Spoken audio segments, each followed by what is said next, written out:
Okay, so hey guys, welcome back to another predictions video, and in today's video I'm going to be predicting the Motu versus Simwaka fight. If you're on the round here though and you haven't subscribed, please do so. Like video if you do need like video, and let's get straight into it. So, going into this fight, Motu is 16-0 with 6 KOs and Simwaka is 12-6-2 with 8 KOs. This fight is for the IBO World Super Bantamweight title.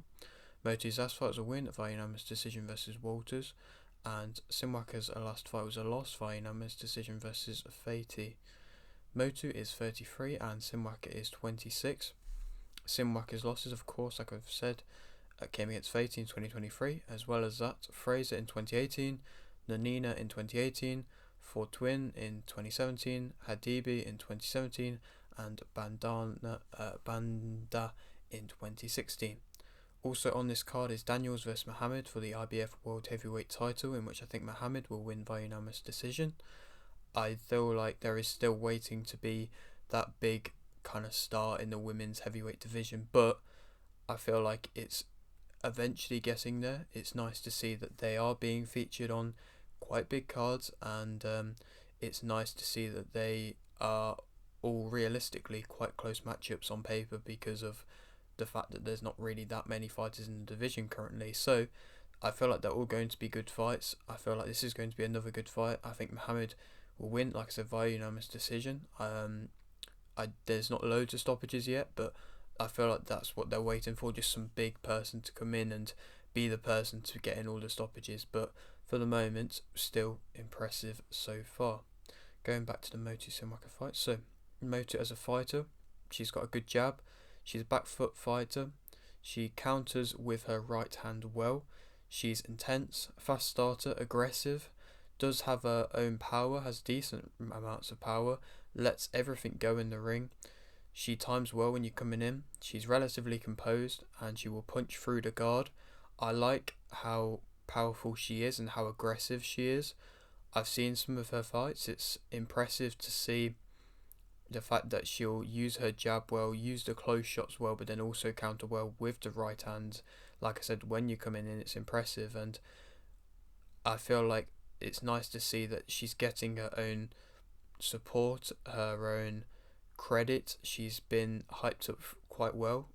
She's been somebody who's piqued my interest, caught my eye, somebody who is possibly got potential in the women's division to do well, and is somebody which this fight on paper isn't really that competitive, but it's one which I'm interested in because I feel like this is the fight which then can lead on to even more big things, and this is the fight where she can make a statement here, then she can go on to another huge fight, and then she's fighting other champions for their titles, I believe, or other top contenders, and I feel like that's going to just make this division better, this division stronger, and it's going to make this, well, Motu as a fighter, it's going to make her more interesting.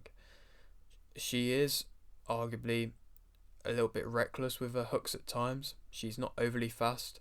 She kind of takes one to give one. She's not got much of a defensive movement wise. She may not have the best of work rates. She does headhunt quite a lot, but like I said, she's got that aggressiveness and them impressive counters and power, which is something which, like I said, not many fighters in these lower divisions in the women's division currently have. And so when you do see one that does, it's nice to see. It's refreshing and it's making things more interesting, and it means that it could open up for other possible big fights in the future. But Simwaka, I've not got too much on her as a fighter. There wasn't really much tape when I've looked around and stuff.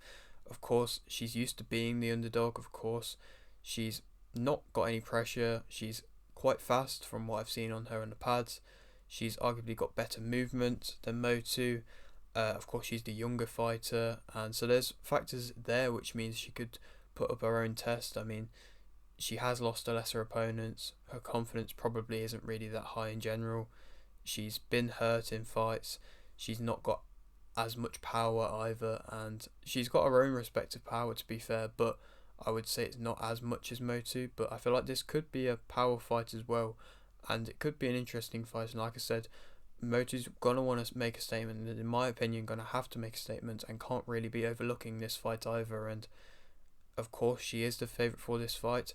I think that she will win via a unanimous decision. I think Simwaka could possibly put in a little bit of a tough test early on, especially, and I think Motu will possibly improve throughout and then be able to